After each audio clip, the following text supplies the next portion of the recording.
আসসালামু আলাইকুম রহমতুল্লাহি ওয়া বারাকাতুহু। আলহামদুলিল্লাহ রাব্বিল আলামিন। আল্লাহ তাআলার নিয়ামত ১২ মাসের মধ্যে একটি মাস মাহে রমাদান আমরা আবার পেয়েছি এই জীবনে। এজন্য আল্লাহর কাছে লাখো কোটি শুকরিয়া, আলহামদুলিল্লাহ। তো আমরা যারা মধ্যপ্রাচ্যে তথা কাতারে আছি, আমরা তারাবি পড়ে সাহারি খেয়ে অলরেডি রমজান শুরু করেছি।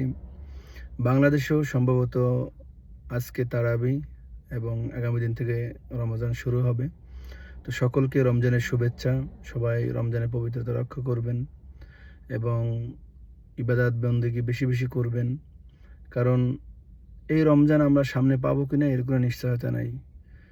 তো কত মানুষ গত বছরও আমাদের সাথে ছিল, আমাদের সাথে চলছে, আজকে আমাদের মাঝে নেই। বিশেষ করে আমার খুবই পরিচিত রায়ন্দা আসলে, আমি যখন ব্যবসা করতাম উনি আসতেন আমার দোকানে, খুবই ভালো অমায়িক ব্যবহার ছিল।